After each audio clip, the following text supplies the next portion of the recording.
আজকে আমরা একটা নাটক পরিবেশনা করব। তার নাম হচ্ছে আগডুম বাগডুম। লিখেছেন সুনির্মল বসু।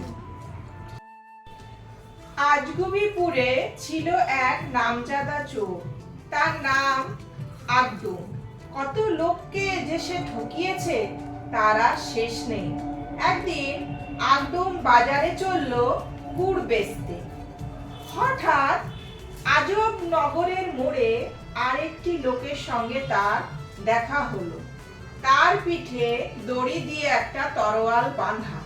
আগডুম বললে, তুমি কে ভাই? আমি বাগদুম। তোমার নাম কি? বাড়ি কোথায়? আমার নাম আগদুম। বাড়ি আমার আজগুবিপুরে। গুড় বেচতে বাজারে চলেছি। ভাই, আমি তরোয়ালটা বেচতে এনেছি। আমার নিজের হাতে তৈরি, খুব ভালো, মজবুত, অনেক টাকা এর দাম। ভাই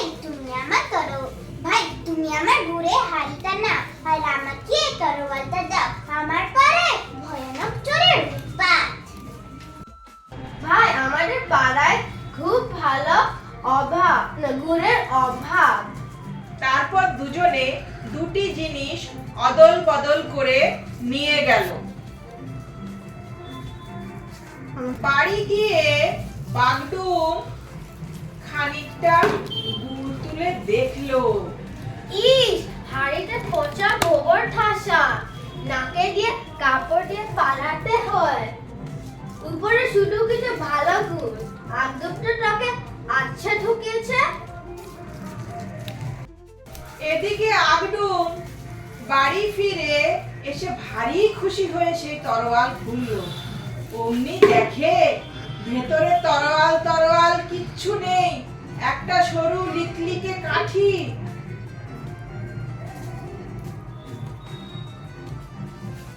দুজনেই ভেবেছিল দুজনকে বেশ ঠকিয়েছে।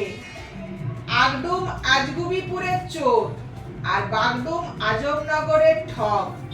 বাগডুমের কাছে ঠকে গিয়ে আগডুম প্রতিজ্ঞা করলো তাকে ঠকাতেই হবে। একদিন শীতকালে বিকেলবেলা আগডুম কিছু পচা ডিম নিয়ে বাগডুমের বাড়ি হাজির হলো।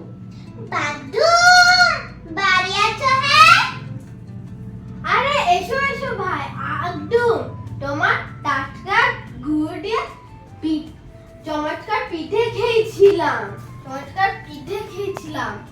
যে আমার পেট ঠেসে পিঠে খেয়েছিলাম, যে আমি অসুখ হয়েছি।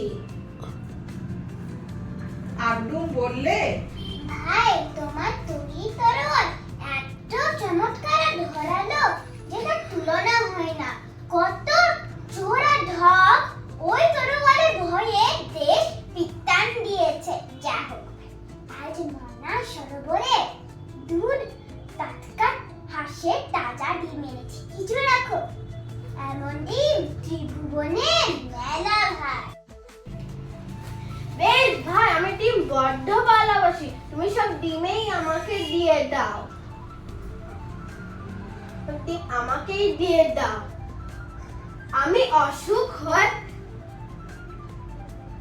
আমি অসুখে ভুগছি, আমি বিছানা উঠতে পারছি না।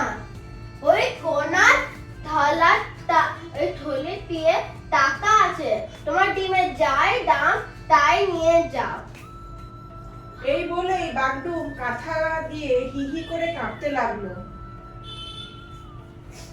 এর কোণে থলি টলি কিছুই ছিল না, ছিল এক খুব বড় ভীমরুলের চাক। অন্ধকারে টাকার থলি ভেবে যেই আগডুম হাত দিয়েছে আর যায় কোথায়। বড় বড় ভীমরুল চারিদিক থেকে এসে তাকে এমন কামড় দিতে লাগলো যে আগডুম প্রাণের দায় একেবারে পগার পার। নমস্কার। আমাদের নাটক এখানেই শেষ হলো। আমি প্রীতি বিশ্বাস। আমি প্রতীতি বিশ্বাস।